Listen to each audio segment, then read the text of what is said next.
इथले 2-4 कॉन्ट्रॅक्टर होते, इथला एक पंचायत समितीतला कर्मचारी होता, त्यांनी हे सगळं गणित या इथल्या माझ्या आमदारांना सांगितलं. माझे आमदार बसून त्यांनी तो राजारामचा पोरगा त्याला फोन केला.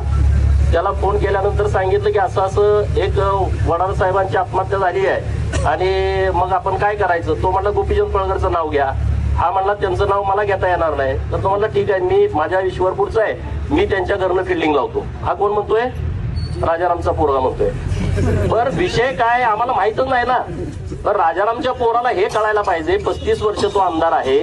एका आमदाराचं ज्युनियर इंजिनियरकडे काम काय असतं, एवढी जर ह्याला अक्कल नसेल तर ह्यानं महाराष्ट्र कसा चालवला.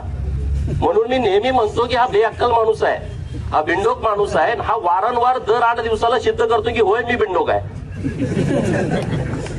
अरे आमदाराचं ज्युनियर इंजिनियरकडे काम काय? आमदार फंडाचं पत्र दिलं, कुणाला जातंय? जिल्हा नियोजनला. जिल्हा नियोजन मधले पैसे आले, पत्र कुणाला जातं? जिल्हा नियोजनला. जिल्हा नियोजन कुणाला इकडे देईल? जिल्हा परिषदचं काम असेल पंचायत समितीला, सार्वजनिक बांधकाम विभागाचं काम असेल तर पीडब्ल्यूडीच्या एक्झिक्युटिव्हला. ते त्यांच्या खालच्या शाखा अभियंत्याला पाठवतील ना की अंदाजपत्रक तयार करा आणि तुम्ही पाठवून द्या.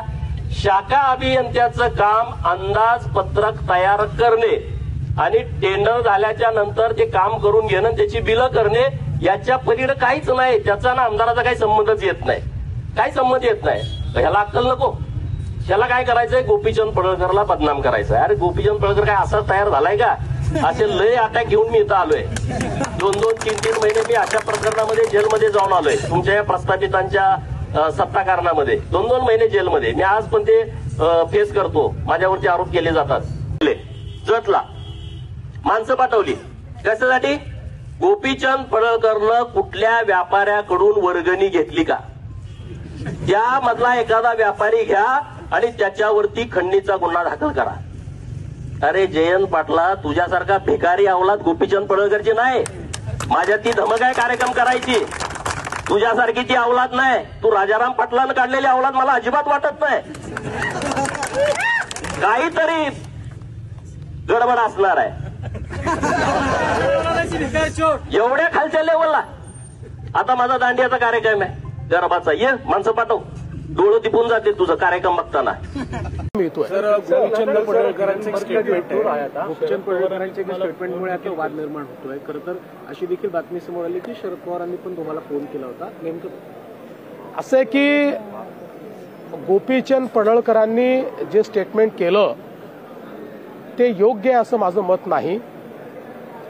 कोणाच्याही वडिलांबद्दल किंवा परिवाराबद्दल स्टेटमेंट करणं हे योग्य नाही आहे. या संदर्भात गोपीचंद पडळकर यांच्याशी मी बोललेलो आहे, त्यांनाही मी सांगितलेलं आहे आणि मला शरद पवारांचा फोन आला होता, तेही या संदर्भात माझ्याशी बोलले. मी त्यांनाही सांगितलं की अशा प्रकारचं जे स्टेटमेंट आहे त्याचं आम्ही कधीच समर्थन करणार नाही. गोपीचंद पडळकर हे एक तरुण नेते आहेत, अतिशय अग्रेसिव्ह नेते आहेत आणि अनेक वेळा ॲग्रेशन दाखवत असताना आपल्या बोलण्याचा नेमका काय अर्थ निघेल हे ते लक्षात घेत नाहीत. आणि म्हणून मी त्यांना हे सांगितलेलं आहे की हे लक्षात घेऊनच आपण ॲग्रेशन ठेवलं पाहिजे. तुम्हाला भविष्यात चांगला नेता म्हणून मोठी संधी आहे, त्याच्यामुळे तुम्ही आपण बोलत असताना त्याचे काय अर्थ निघतील अशा प्रकारचा विचार केला पाहिजे, हा सल्ला मी त्यांना दिलाय. गोल्डन डेटा लाडक्या बहिणीसाठी काय काढलेला आहे राज्यसभेतून, नेमकं कशा पद्धतीने? मी भ्रष्टाचारामध्ये नसतो. मी याच्यावर काय झालं, पवारांनी काय केलंय? पवारांनी मुख्यमंत्र्यांना फोन केलाय, हे वक्तव्य शोभनीय नाही. पवारांनी माननीय देवाभाऊंच्या मातोश्रींच्या वरती जेव्हा खालच्या लेवलला जाऊन टीका केली तेव्हा फोन केलता का? मी तर काय मीडियामध्ये बघितलं नाही. नंतर देशाचे पंतप्रधान जागतिक नेते माननीय नरेंद्र मोदी साहेबांच्या मातोश्रीवरती AI च्या माध्यमातून एक चुकीचा व्हिडिओ तयार केला तेव्हा पवारांनी माननीय मोदी साहेबांना फोन करून निषेध वगैरे व्यक्त केला का? हे जरा मला कुठं मीडियात असलं तर दाखवा, मग मी या विषयावरती नंतर बोलतो. उद्या आपल्या वक्तव्याचा राज्यभर निषेध होत आहे. चला हो द्या मी बोलेन या विषयावर नंतर. अशी मागणी करायला कुणाची कशासाठी असं वक्तव्य केलं मी बोलतो याच्यावर नंतर. मुख्यमंत्र्यांचा काही संपर्क झाला या विषयावर? नाही, मी इथं बैठकीमध्ये होतो. माननीय ओमप्रकाश शेटे साहेब आलेले आहेत. जिल्ह्यातील जी माननीय मुख्यमंत्री महोदयांची योजना आहे गावगाड्यातल्या सामान्य लोकांना मोफत उपचार मिळाले पाहिजेत, त्यांना चांगल्या हॉस्पिटलमध्ये त्यांच्यावरती उपचार झाले पाहिजेत। महात्मा फुले जन आरोग्य योजनेच्या माध्यमातून जेवढी हॉस्पिटल आहेत त्यांना काही अडचणी आहेत का, नव्यानं काही हॉस्पिटल पॅनलवरती घ्यायचे आहेत, त्यांच्याबद्दल चर्चा करण्याच्या दृष्टिकोनातून माननीय ओमप्रकाश सेटे साहेब आले होते। त्यामुळे मी 2 तास इथं बैठकीत होतो। वडार प्रकरणामध्ये तुम्हाला टार्गेट करण्याचा प्रयत्न झाला का? त्यामुळं सगळे बघा ना, तुम्ही या विषयावरती कोणच बोलत नाही। मी काय बोललो त्याच्यावरती बोलतायत, वडार प्रकरणावरती बोला ना।